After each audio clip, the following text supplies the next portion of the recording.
Vamos nós, boa tarde. E aí, tudo certinho? Bem colocadinho? Na paz? Sussa? Então vamos nessa.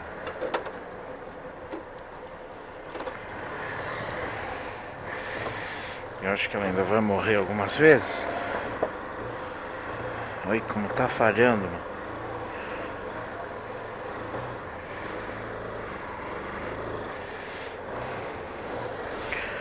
Não é buzinho, não é busão, é buzinho.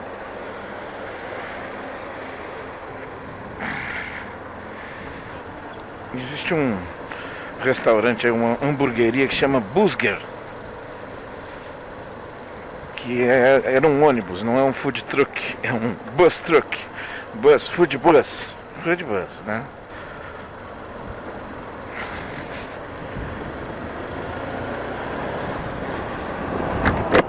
Boa tarde, quinta-feira terminada, algumas respostas passadas encaminhadas e corridas, né? Sempre é bom verificar aqui se o farolzinho está acionado, né?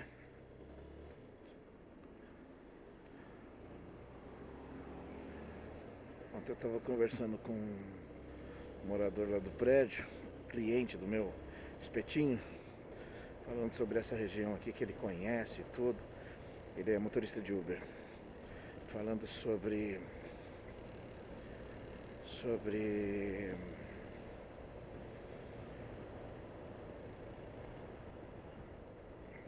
bem esse pedaço aqui, como ficou ruim para motos e carros ter centralizado as motocas aqui, né?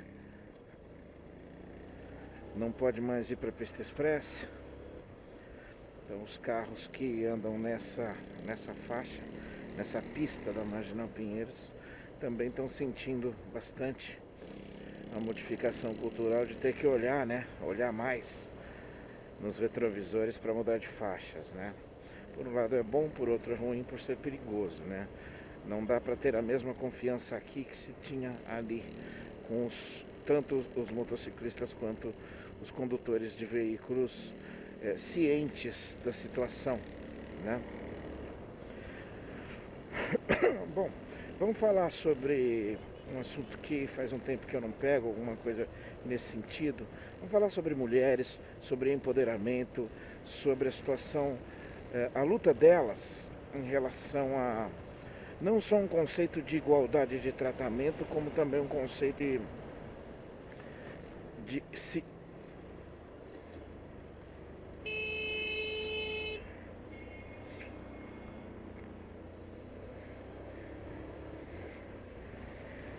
Quem foi que disse que é só você dar a seta e entrar? Quem foi que disse isso, seu pilantra?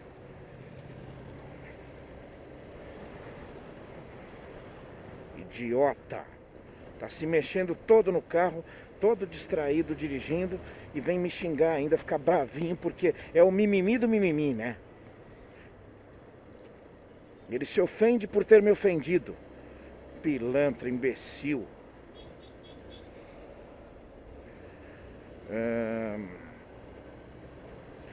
Vamos falar sobre mulheres. Uma coisa que eu li, que esses dias eu li, e o Mauro Betting é um cara muito, muito, muito bom nesse sentido de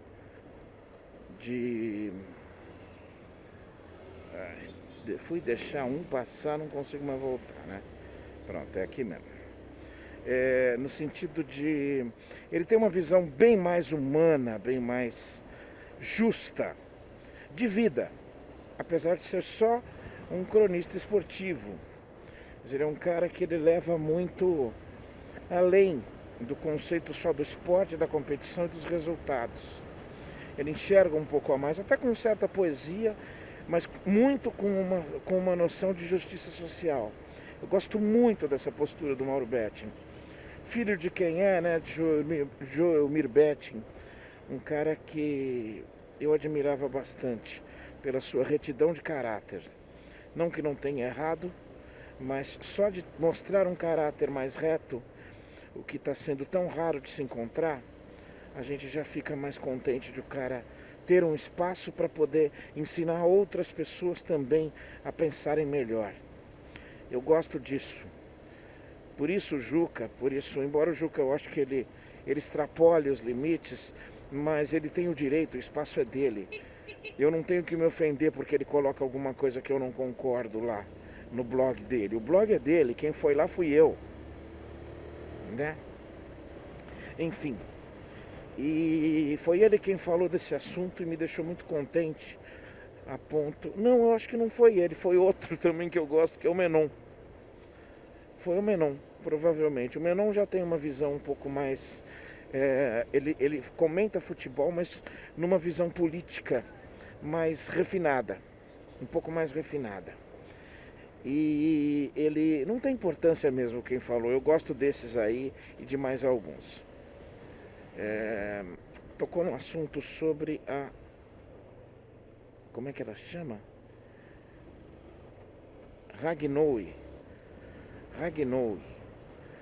É uma jogadora de futebol da seleção dos Estados Unidos e eu, por conta dessa postura dela, já antecipo que eu torcerei pelos Estados Unidos, que amanhã jogará com a França na Copa do Mundo de Futebol Feminino, e não torcerei para os Estados Unidos por nenhum sentido de achar estadunidenses muito melhores do que nós, e nem por um sentido de raivinha da França porque tirou o Brasil. Não. Nem o Brasil terminou o jogo contra a França com raivinha da França, né? Então, a Ragnow, ela é capitã da seleção dos Estados Unidos de futebol.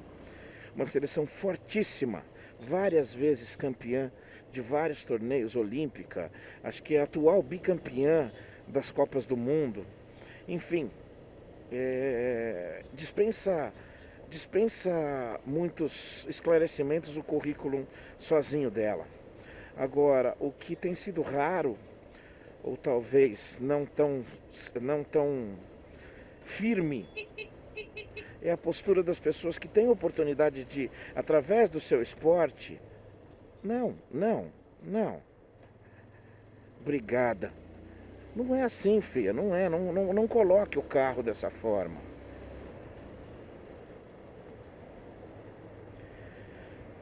Voltando. E eu gosto dessa ideia das pessoas. Olha que bonito. Ela estava na direita, ela fez a curva e jogou o carro para a esquerda. Que coisa impressionante, mano. Que coisa incrível. Incrível. Ela não faz a menor noção.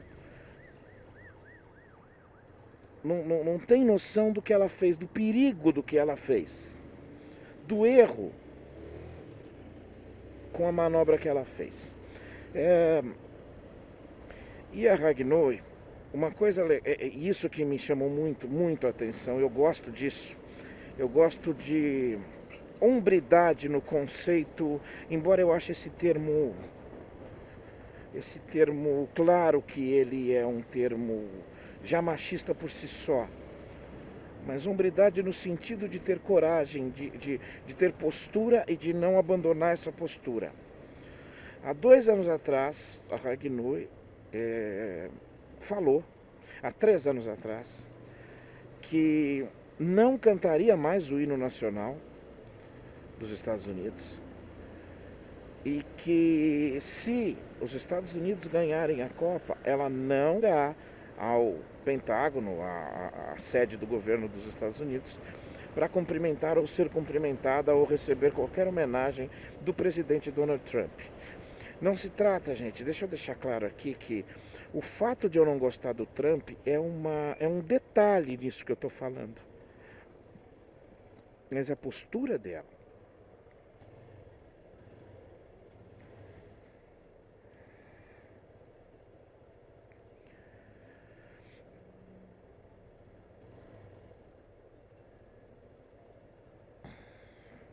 E o mais legal dessa menina é que, ao que parece, ela mantém...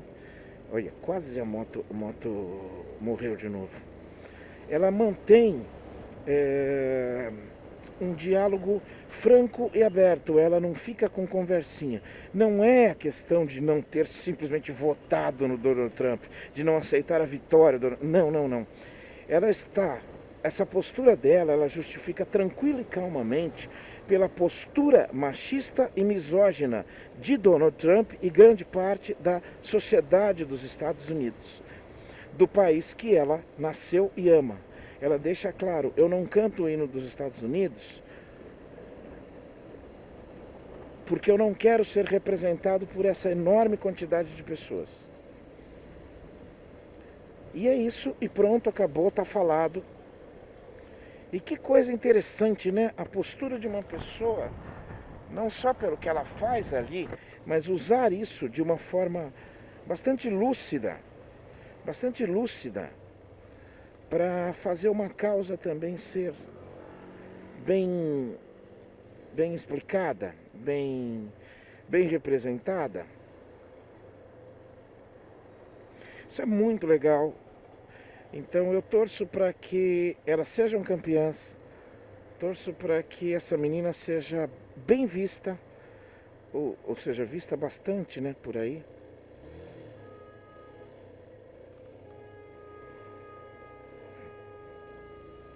É, sacanagem. Eu sei o que está acontecendo aqui nessa buzinada. A pessoa ficou na faixa da direita para entrar para cá. E foda-se o trânsito. E foda-se quem está do outro lado. Ela não quis, ela esqueceu lá atrás e já foi. Voltando. Então, assim...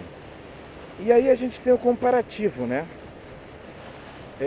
Teve todo o imbróglio da chamada aí do Neymar ser capitão da seleção. Eu não preciso mais falar sobre isso. Eu me irrito, mas em uma frase básica e clara. Neymar não é capitão de nada. Neymar não é exemplo de liderança para nada. Nada.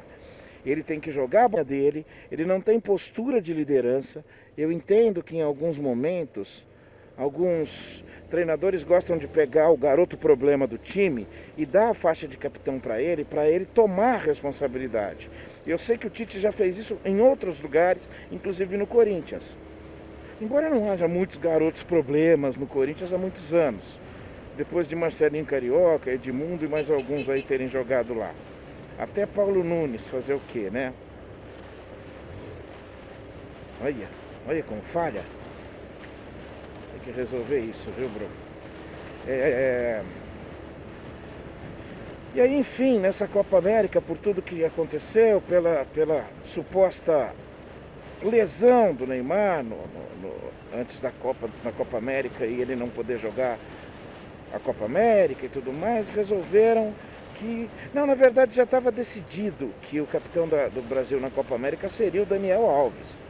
Daniel Alves, um cara que em muitos momentos demonstra uma maturidade bacana, até um pouco além da média de jogadores de futebol brasileiros. Tá? E acaba falando algumas coisas a mais, pega o microfone para defender os outros, para se defender ou para atacar uma postura incorreta. Ele teve uma atitude que eu gostei muito quando ele jogava no Barcelona, que um medíocre, um pobre coitado mentalmente falando, um debilóide, jogou uma banana nele, né, chamando-o de macaco, e ele simplesmente pegou a banana, descascou e comeu. Foi bacana, eu gostei dessa atitude dele, ele teve personalidade. E assim como ele, ou como eu, ou como qualquer um, a gente tem o direito de errar. E esses dias o Daniel Alves se manifestou de uma forma bastante equivocada. O segundo jogo do Brasil na Copa do Mundo, na Copa América, foi em Salvador, que é terra dele, inclusive, do Daniel Alves. E foi em Salvador contra a Venezuela, um time relativamente inferior ao Brasil, não tanto assim mais, mas inferior. E um público que o Brasil gosta muito de jogar, porque é um público festeiro, raramente ofende ou vai à seleção brasileira e tal, porque eles são muito frágeis, né? Você já percebeu que esses caras ganhando milhões e milhões na vida deles jogando futebol, eles são muito frágeis, eles se ofendem com relativa facilidade. Enfim, e acabou o jogo foi 0-0 e o Brasil saiu vaiado sim. E Perguntado pelo repórter sobre a vaia ao final do jogo, ele foi infeliz na resposta dele ao dizer que ele não entende por que vaiam a seleção brasileira. A seleção brasileira representa o povo brasileiro e, como tal, se o povo vai à seleção, ele está vaiando o país dele. Foi exatamente essa a declaração do Daniel Alves. E ele foi de uma enorme infelicidade, sem eu precisar ficar me destrinchando no assunto. Há muito tempo, seu Daniel Alves, a seleção brasileira não representa povo brasileiro, mas sim representa uma elite, uma parte do povo brasileiro que ainda se encanta com os conceitos da maturidade que a seleção brasileira alcançou no patamar mundial. Um rico usa a camisa do Brasil por dois motivos da seleção brasileira. Não porque ele se identifique com a CBF, mas a seleção brasileira para ele é um exemplo de sucesso. É a maior campeã de todas. Ninguém ganhou 5 Copas do Mundo, só o Brasil. E ele usa também, os mais abastados usam a camisa da seleção, não só falando numa manifestação nacional, porque isso é comum, né? É o que chega mais perto do que eles entendem como patriotismo, do que estas pessoas infelizes entendem como patriotismo. Essas pessoas elitistas, elas não precisam ser ricas, elas não precisam ser confortáveis financeiramente, elas têm o pensamento elitista. Não adianta, sabe? O cara tem uma bela de uma picape dessas aqui, ó, comprada em 72 vezes e paga aluguel numa casa de 3 cômodos. Você entendeu o que eu estou falando? Isso é um pensamento elitista. Isso é um pensamento de alguém que não entendeu direito ou que vive pela aparência. E o segundo motivo pelo qual as pessoas elitistas usam a camisa da seleção é porque ela significa poder, porque é uma grife. É caro. É caro. Eu falei já sobre isso em alguns vídeos passados. R$450 uma camisa da seleção brasileira. Não tem o menor cabimento, não tem nada que explique isso. A CBF e a seleção brasileira não fazem, em sua postura do dia a dia, nenhuma questão de ter apoio popular. Para eles é melhor ter o apoio elitista. Esse que dá dinheiro, esse que compra, esse que consome o que a CBF quer vender bem caro. O povo não, cara. O povo gosta de futebol, ainda quer assistir futebol. Mas ele acaba fazendo o quê? Ele acaba assistindo no GatoNet dele. Eu não acho que isso é certo, já falei sobre isso, tá? Mas é a forma que ele consegue fazer isso. Que ele acha que consegue ou que precisa fazer isso.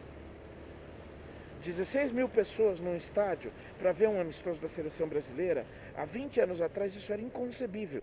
Seleção brasileira principal se preparando para uma competição oficial. Pois isso aconteceu há pouco tempo no estádio do Beira-Rio. Tá bom? Então o que eu estou colocando aqui é a diferença de posturas, a diferença de cabeça, de cultura, a diferença de usar a sua liderança, usar a sua... O cartaz, o patamar que você alcançou, até de empatia com a população, de forma incorreta, não entendendo que essa população também... O cara vive há tantos anos fora do Brasil. Ele vai entender exatamente o que está acontecendo aqui? Não precisa, né? Não precisa. Então, dona Ragnai, parabéns, parabéns. Claro que você vem de uma estrutura muito maior. Eu não exijo isso das jogadoras da seleção brasileira.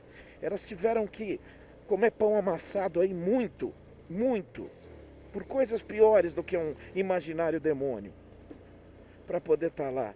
A grande maioria delas. A grande maioria delas.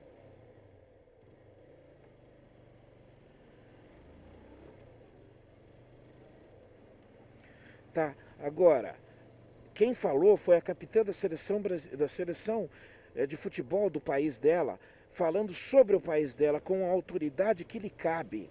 ela não está falando sobre um conceito político básico, ela está falando sobre uma postura de grande parte da população dos Estados Unidos. Ela está literalmente criticando o machismo, a misoginia, o preconceito.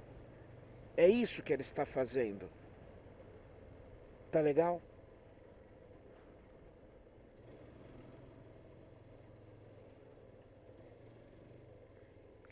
E ela tem o direito de fazer isso, não tem obrigação nenhuma de fazer isso, porque ela é só uma esportista, batalhando a grana dela para sobreviver, para ter conforto na vida dela, fazendo o que ela provavelmente goste muito. Agora, Dani Alves, rico, milionário, realizado, não tem capacidade de conseguir entender o que vai nos anseios da população, inclusive do lugar onde ele nasceu, onde ele jogou, que é a Fonte Nova, o estádio do Bahia, que é o time do coração dele, inclusive, ele fala isso. Então, meu amigo, isso mostra bem o patamar, né? Isso mostra muito bem o patamar do que nós precisamos crescer e melhorar. Não é o meu político que vai melhorar. Não é meu político que vai melhorar o Brasil. Não é. É a população. É o que a população demonstrar que quer, que o político vai lá e vai aparecer alguém que representa aquilo que ela quer. A população brasileira resolveu, o ano passado, querer a truculência, a misoginia, o preconceito, a volta a um passado simplista.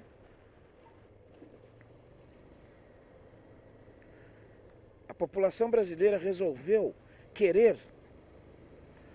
Não foi o Bolsonaro que ela quis, o Bolsonaro ofereceu o que ela queria. A população brasileira, aquela que foi lá e exerceu o seu direito de pedir alguém assim. Ela já vinha se mostrando afeita a esses valores. Tá legal? E não é o Bolsonaro quem exerceu um poder sobre a população. Ele apenas se encaixou no anseio dela. Até porque o poder de convencimento desse cara é uma coisa medíocre, né? Embora medíocre seja alguém analisar a possibilidade de eleger esse cara para algum cargo. Mas vamos voltar aqui onde eu estou falando. Então, seu Daniel Alves, você é um jogador produzido pela nossa população. Você viveu na Europa, conviveu com a cidadania, conviveu com efetivo patriotismo, não patriotismo elencado, patriotismo ligado ao conservadorismo, que é aquele patriotismo vazio, né? Não. Você conviveu com uma noção de civilidade, para ser mais exato no que eu quero dizer. Você, Daniel Alves, conviveu muitos anos com uma noção de civilidade, muito, mas anos-luz da nossa noção de civilidade. E você volta para o Brasil, está a ponto de voltar mesmo, logo, logo volta, de verdade. Um cara de 35, 36 anos de idade, que não entendeu isso, não teve uma leitura feliz de um momento. Não é importante a questão da vaia para a seleção brasileira? Não. Não é isso. É você não ter sabido ler.